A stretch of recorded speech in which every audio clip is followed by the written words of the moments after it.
Welcome to Kalpit Classroom.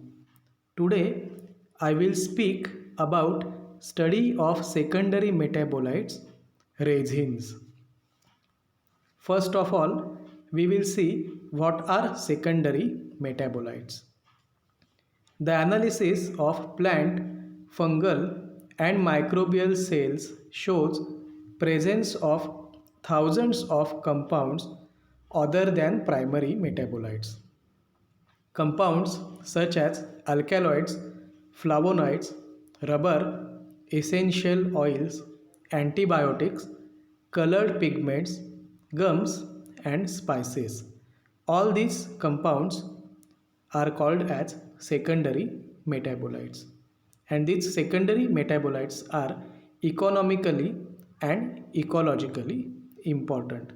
So whenever we do analysis of plants, fungus or different microbial cells, then we will get different types of chemicals other than primary metabolites. And these all chemicals are called as secondary metabolites. And secondary metabolites are economically as well as ecologically important. And today I will discuss about secondary metabolite resins. Now we will see what are resins. So resins are oxidative products of various essential oils of plant origin. It is composed mainly of volatile fluid terpenes with lesser components of dissolved non-volatile solids which make resin thick and sticky. So basically all types of resins are oxidative products, that is products after oxidation reaction. So all types of resins are oxidative products of different types of essential oils of plant origin. Essential oils are present in so many plants, and when these oils are oxidated, the product produced is called as resins. And resin is mainly composed of volatile fluid terpenes with less component of non-volatile solids, and because of this resins are thick and sticky. So in general it is noted that resins are always oxidative products of essential oil present inside the plants.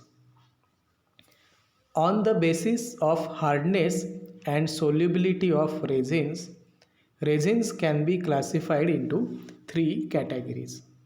First one is hard resin, second one oleoresin, and third one gum resin. So whenever we have to classify resins, then the criteria for classification of resins is based on their hardness and solubility.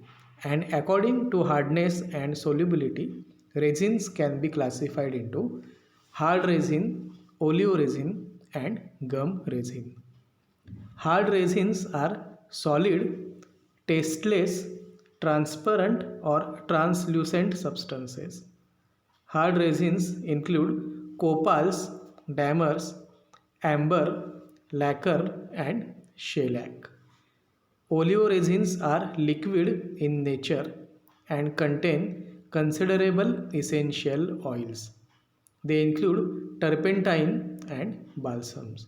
So basically three types are there: hard resin, oleoresin and gum resin. Out of which hard resins they includes copals and shellac, whereas oleoresins includes turpentine and balsam. Hard resins are always solid and tasteless, whereas oleoresins are liquid and they show little bit taste. When in their natural condition, resins form mixtures with gum or mucilaginous substances, and in this condition those resins are known as gum resins. Different types of plants produces different types of gums. And when resin and gums are mixed with each other, it is called as gum resins. The examples are ammoniacum, asafoetida, galbanum, and myrrh. These are the examples of gum resins. It means mixture of gums and resins. Now we will see what are the sources of resins.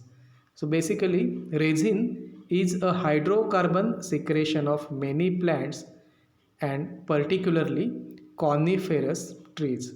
Coniferous trees means gymnosperms. So the majority of resins are present in gymnosperm and very few are present in angiosperms. And all the resins are hydrocarbon secretion of different types of plants. Majority of resins are found in gymnosperms or coniferous trees. Resins are secreted by definite passages or cavities of the plants. They are obtained from roots and stem by their chipping, incision, and bruising. So, for the collection or for the collection as well as to collect different resins from different plant parts, one need to make a sharp incision, sharp cut, or sharp bruising on different plant parts such as root and stem. In this slide, we will see few sources of resins as per their classification along with examples. We all know that resins are classified into three types: gum resins, oleoresins, and hard resins. So the best example of gum resins is asafoetida. In Marathi, we called it as hinga. Oleoresins, the example is turpentine and balsam. You all must be knowing turpentine. This is the liquid which is used in thickening of colors or so many purposes. Hard resins, they include copal and amber. Now we will proceed ahead with properties of resins. So all resins have particular properties, and in this slide we will see properties of resins. Hard resins are solid and tasteless. Whenever you will get hard resins, all types of hard resins are always solid and tasteless. Hard resins are brittle, amorphous, and more or less transparent. So, their nature is amorphous, not crystalline, and they are more or less transparent. Hard resins are combustible and burn with smoky flames, whereas oleoresins are viscous liquids, and oleoresins contain high proportion of resin acids.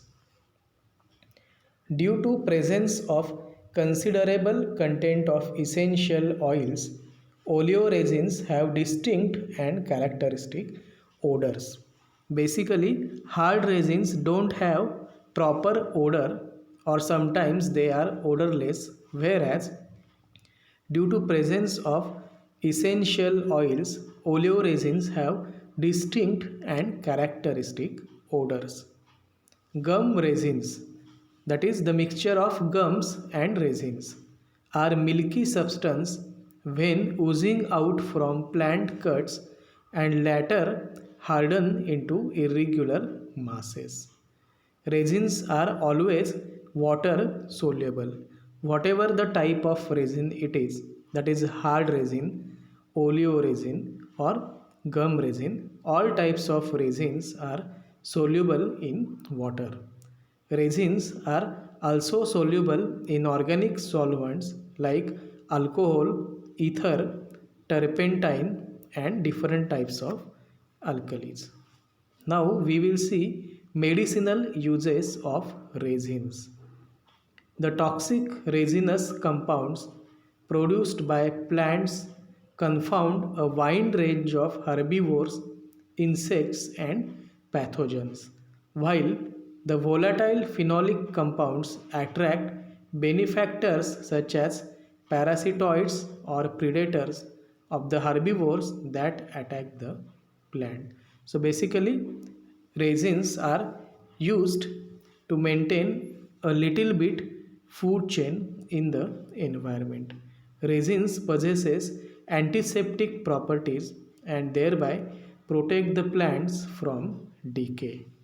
Because of their antiseptic properties, resins will help plants and prevent from their decay. Resin help to reduce the rate of evaporation in plants.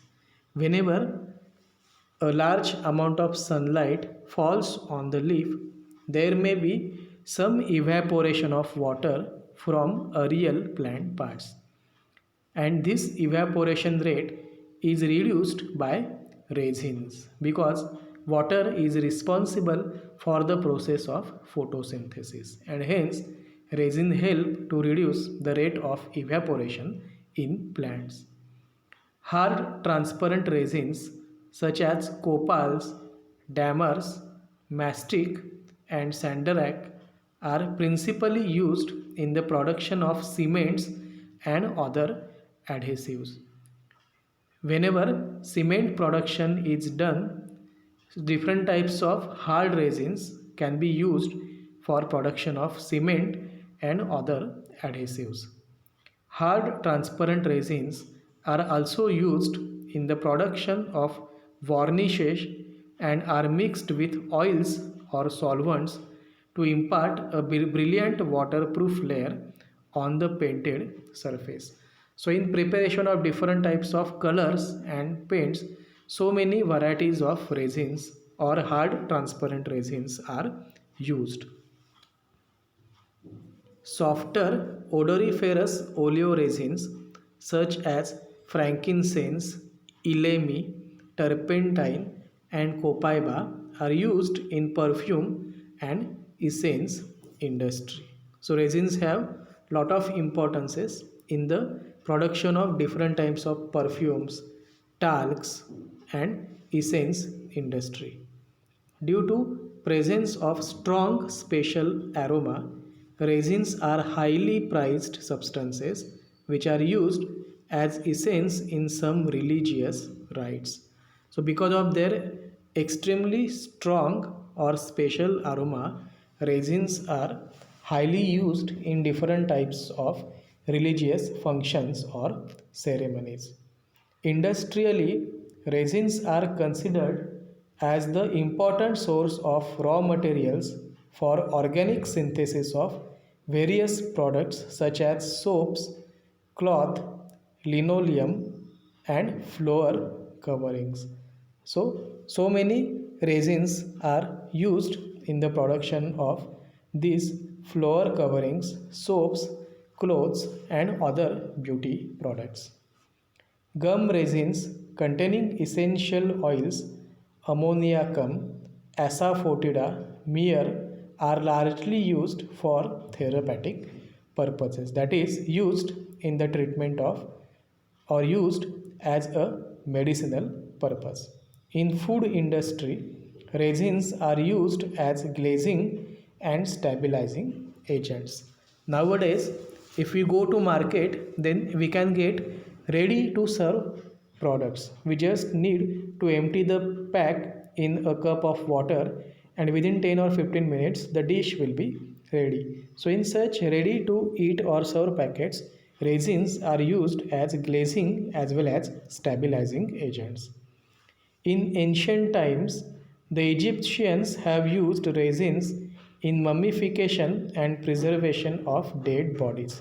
You all know that mummies are the tradition of Egypt, and in ancient Egypt, the Egyptians have used different types of resins for mummification and preservation of the dead bodies. Resins has also been used as a medium for sculpture and other types of artwork by different artists in India. So resins are very much important secondary metabolites and has so many medicinal importances. So this is all about resins as a secondary metabolite. Thanks a lot for watching my video.